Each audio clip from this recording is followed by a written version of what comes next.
नमस्कार साथियों, सरल संस्कृत चैनल में आप सभी का स्वागत है। आज का हमारा विषय है बाह्य प्रयत्न। तो बाह्य प्रयत्न, जैसे कि हमने जाना था कि बाह्य प्रयत्न किसे कहते हैं, वर्णों को उच्चारित करते समय मुख से बाहर जो चेष्टा होती है उसे बाह्य प्रयत्न कहते हैं। तो बाह्य प्रयत्न कितने थे? 11। बाह्य प्रयत्न के कितने भेद है? 11। तो वो भेद कौन कौन से है, आइए जानते हैं। बाह्य प्रयत्न के 11 भेद है, वो है विवार, संवार, श्वास, नाद, घोष, अघोष, अल्प प्राण, महाप्राण, उदात्त, अनुदात्त और स्वरित। ये 11 प्रकार के बाह्य प्रयत्न है। तो इसमें से पहला सूत्र है खरो विवारः श्वासा अघोषाश्च। सूत्र है खरो विवारः श्वासा अघोषाश्च। इस सूत्र का क्या तात्पर्य है? अर्थात जो विवार, श्वास और अघोष, ये जो तीन आपके बाह्य प्रयत्न है, इन तीनों के अंतर्गत खर प्रत्याहार वाले वर्ण आते हैं। तो खर प्रत्याहार क्या है, ये आपने पूर्व की वीडियो में जान लिया है। प्रत्याहार कैसे आपने बनाना है, तो उसके लिए हमने सूत्र पढ़ा था आदिरन्त्येन सहिता।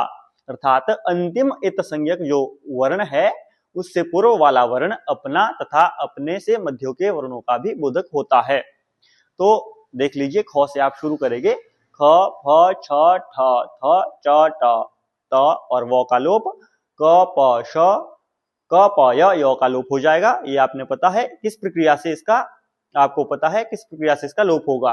फिर श, श, स और र तक आप पहुंच गए, तो ये आपका खर प्रत्याहार है। तो ये खर प्रत्याहार, ये आपके इसके अंतर्गत आपके तीन प्रयत्न आ जाते हैं। कौन कौन से? विवार, श्वास और अघोष, ये तीन प्रयत्न। तो आपने किस प्रकार इसको याद रखना है, ये सूत्र आपने याद कर लेना है, खरो विवारः श्वासा अघोषाश्च। अर्थात विवार, श्वास और अघोष, इसके अंतर्गत खर प्रत्याहार आता है। तो इसके लिए मैं आपको जो याद रहे आसान सी ट्रिक मैं आपको बता देता हूं। जैसे कि यहाँ से हम शुरुआत करेंगे, यहाँ से अ उठा लेंगे, यहाँ से श्वास का श और यहाँ से विवार का व। तो हमारे पास क्या शब्द बन जाएगा? अश्व। अश्व आप जानते हैं, घोड़े को बोलते हैं अश्व। तो अश्व के आप में क्या होते हैं? अश्व के खुर होते हैं। तो खुर से हम याद रखेंगे खर प्रत्याहार। अश्व के खुर होते हैं, तो खुर से खर प्रत्याहार। इस प्रकार खुर से खर प्रत्याहार। तो इसकी क्या ट्रिक हो गई? अश्व, अश्व के खुर, अ से अघोष, अ से अघोष, श से श्वास, व से विवार। तो इसके अंतर्गत कौन सा प्रत्याहार आएगा? खर प्रत्याहार। तो इस प्रकार आपने इसको याद रखना है। फिर अगला जो सूत्र है, अगला सूत्र क्या कहता है? हशः संवारा नादा घोषाश्च। हशः संवारा नादा घोषाश्च। घोषाश्च कर देंगे, घोषाश्च। अर्थात जो संवार, नाद और घोष, ये जो तीन आपके बाह्य प्रयत्न है, इसके अंतर्गत कौन से वर्ण आएंगे? तो लिखा है हश। हश अर्थात हश प्रत्याहार। तो हश प्रत्याहार के अंतर्गत कौन कौन से वर्ण आएंगे? ह से आप शुरू करेंगे और अंतिम संज्ञक श तक आप प्रत्याहार बनाते जाएंगे। तो ह, य, व, र, ल, य, म, ङ, ण, न, झ, भ, घ, ढ, ध, ज, ब, ग, ड़, द, ये जो आपके वर्ण है, ये आपके हश प्रत्याहार के अंतर्गत आते हैं।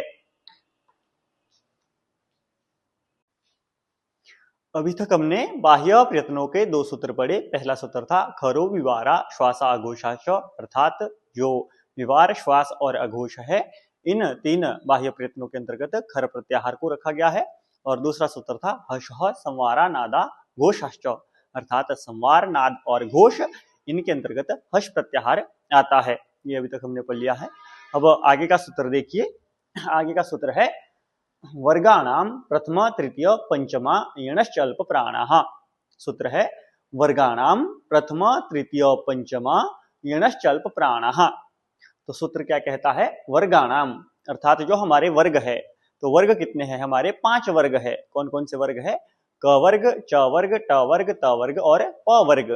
तो उन वर्गों का, वर्गाणां बहुवचन का उपयोग किया है, अर्थात सभी वर्गों का, प्रत्येक वर्ग का क्या सूत्र है? प्रथम तृतीय पंचमा।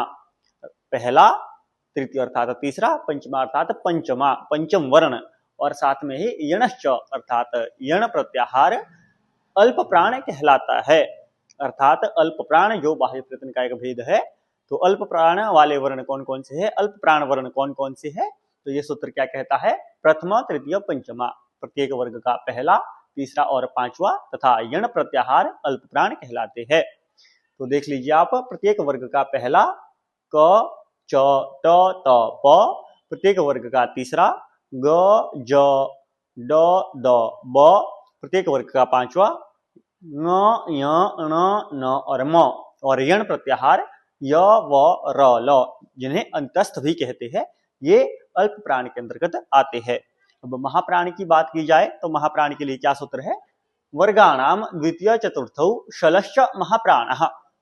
सूत्र है वर्गाणाम द्वितीय चतुर्थौ शलश्च महाप्राणः, अर्थात प्रत्येक वर्ग का दूसरा और चौथा तथा शल प्रत्याहार महाप्राण वर्ण कहलाते हैं। अब प्रत्येक वर्ग का दूसरा और चौथा वर्ण कौन कौन से है? तो दूसरे वर्ण है ख, छ, ठ, थ, फ, फिर आपके चौथे वर्ण है घ, झ, ढ, ध, भ, ये, और साथ में ही शल प्रत्याहार जिन्हें उष्म भी कहते हैं, श, श, स और ह, ये वर्ण कैसे है? तो ये वर्ण आपके महाप्राण है।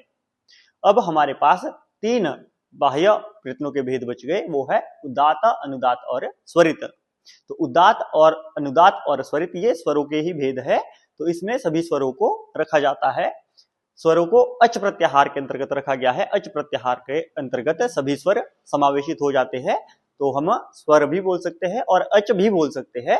तो इसमें सारे स्वर आ जाएंगे, अ, ई, उ, रील, री, ए, ओ, ऐ, औ। तो आपने इसको याद कैसे करना है? पहले आपने सूत्र याद कर लिए हैं, सूत्र याद कर लेने हैं, फिर आपने ध्यान रखना है कि प्रत्येक वर्ग का जो भी विषम संख्या वाले वर्ण है वो अल्प प्राण के अंतर्गत आएंगे, सम संख्या वाले वर्ण महाप्राण के अंतर्गत आएंगे। और साथ में ही सूत्र से ही जैसे कि स्पष्ट है, यण और शल ये यण अल्प प्राण के अंतर्गत और शल महाप्राण के अंतर्गत। तो अगर आपने वीडियो को पूरा देखा होगा तो मेरा पूरा विश्वास है कि आपको ये प्रयत्न कभी नहीं भूलने वाले। तो ऐसे ही और वीडियो को देखने के लिए हमारे चैनल से जुड़े। धन्यवाद।